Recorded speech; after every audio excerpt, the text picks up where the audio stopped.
But, quote, exactly how the Cordoba initiative will be financed remains unclear. That's probably something that we should take into consideration, don't you think?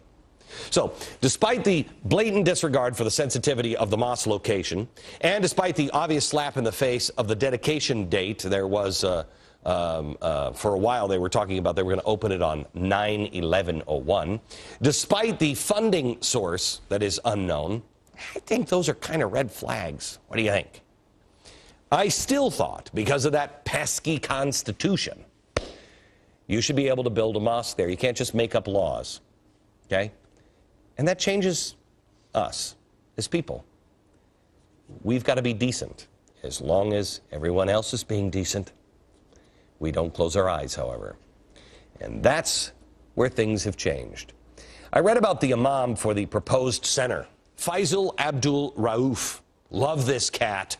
This is where I think the line has been officially crossed. We got all these players over here. How do they all fit together? Because, see, this is what we do. This is what media used to do. We're kind of old-timey here. We look at all of these players and say, do they fit at all? Faisal is a clear and key figure in the Perdana Global Peace Organization. Well, wow, that sounds wonderful because it's got peace right there in the name. Yeah, Abdul Rauf. He's right there on Perdana's website. See, right there's the website. Under role players and contributors. It's very nice. Perdana, the peace group, is the single biggest donor, 366,000, of the Free Gaza movement. Free Gaza? Why do I know Free Gaza? There's Free Gaza. Oh, yeah, Free Gaza. They were the key organizer of the 6-ship flotilla that tried to bust through Israel's blockade and then stabbed Israeli soldiers as they boarded the ship. And, of course, the flotilla was also helped by Hamas-supported groups, which is always good when you can say, hey, Hamas is with us too. Now, wait a minute. Let's look at all of these, because we also have Kagan over here. How is Kagan involved? Didn't our new Supreme Court justice say that we should apply, what did she say, battlefield law to anyone suspected of financing terror groups? Didn't she say that we're not just talking about suspending Miranda rights, that you could be held indefinitely?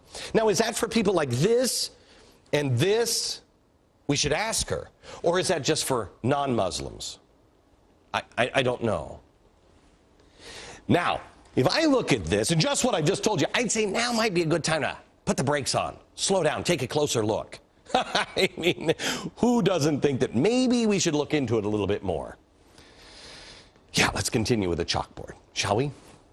Who else is here? Oh, here's Bill Ayers and his lovely radicalized wife, Bernadine Dorr.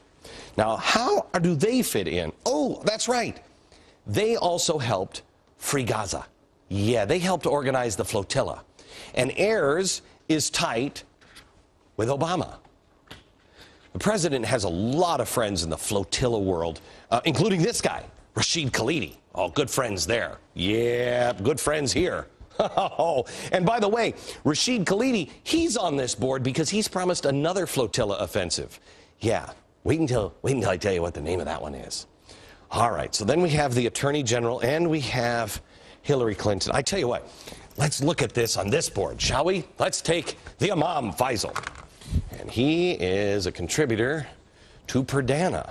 Perdana is the Free Gaza people who did the 6-ship flotilla, which is nice. That's Bill Ayers and Bernadine Dorn. They also helped here. And the 6-ship flotilla is, of course, related to Hamas. You know, those people. Those people. Now, so you have, that's a pretty good circle here. And that, what do you think? We should look into something like this, but we can't, because Barack Obama, who's friends with Rashid Khalidi, who is going to do yet another 6-ship flotilla like this one, he's going to do this one in September, and he's calling it the Audacity of Hope. which is weird because that's Barack Obama's book. Check it on Amazon. Let's find out how much it's where it is now, because it's going to shoot up. Last night was Dreams from My Father. Tonight, Audacity of Hope. Audacity of Hope, which was Jeremiah Wright's speech. That is weird. A flotilla with a tip of the hat to Obama, which is actually a tip of the hat to Jeremiah Wright, who says all kinds of crazy things about Jews and everything else. Okay, so anyway, we can't really do anything because Eric Holder from the FBI is standing in the way. Eric says we're not even at war with terror. Okay? Now, where does Hillary Clinton come in? Where does this happen? I have him. Hillary Clinton's up here because the State Department has decided that they're going to give him money. Yeah, they have now confirmed that the State Department is going to give him money. They're gonna finance him. Soon, Faisal Abdul Rauf is going to be going on a trip to the Middle East. Oh, it's exotic there. And you are going to be picking up the tab. Now, why? Why? Anybody have an answer? I know why he's trekking overseas. Why is he trekking overseas? Because we got to have to go back to this one. The Cordoba Center. Remember, it's $100 million, and they have no idea where they're going to get the money. Oh, probably going to run into a few hiccups fundraising here in New York. So why not send him overseas? And of course, he won't look into any of this because he says not to, but he listened to this guy, and this guy's naming a ship to go get those Jews. Oh, that's great. There's no problem. No problem at all. If this guy could just convince this guy or her to save cost, get the sympathetic administration to pick up the tab, this guy may be able to get the $100 million to build this center here. Isn't that great? Of course, now the State Department says, no.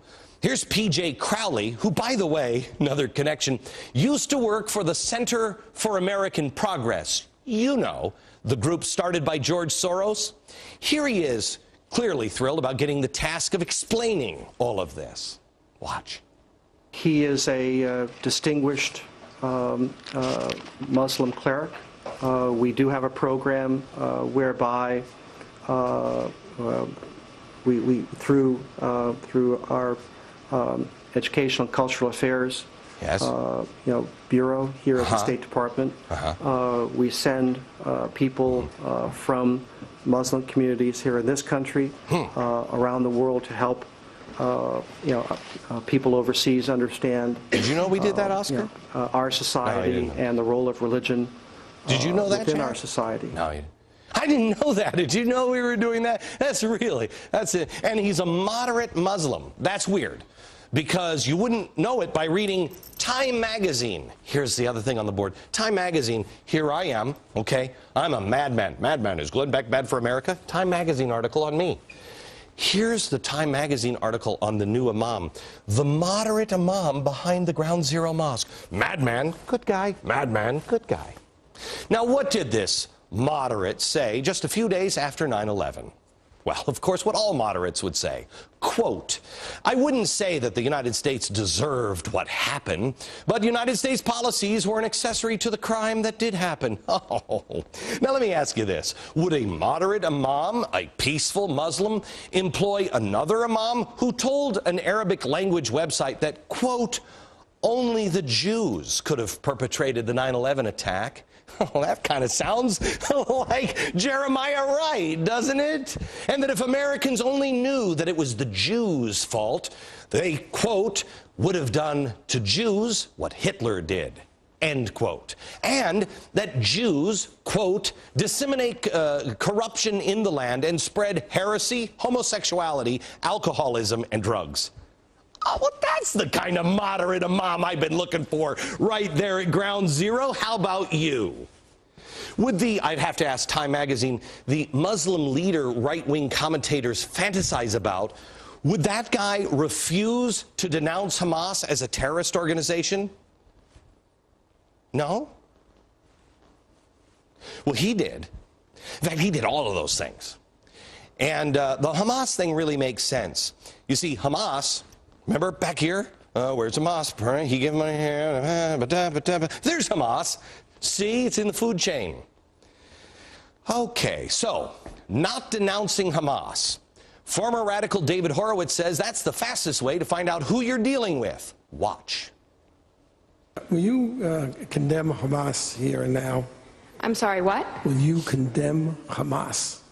Would I condemn Hamas? As a terrorist organization, genocidal organization? Are you asking me to put myself on a cross?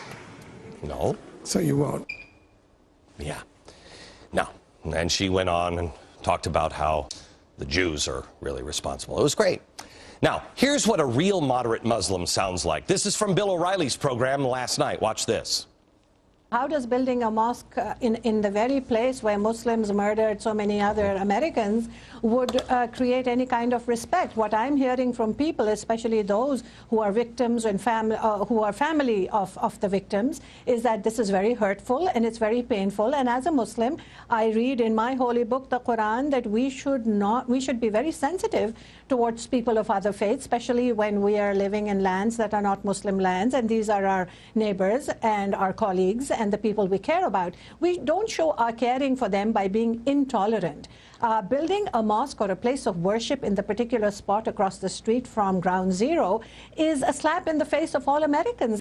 I can't begin to imagine how they would even conceive an idea that building a mosque there, which is an exclusive place of prayer for Muslims, would in any way build tolerance and respect. Yeah. If she wants to build a mosque at Ground Zero, I'm in. In fact, I have my wallet on me and a credit card. I'll go ahead and make a donation. You see, there are moderate Muslims. She's obviously one of them.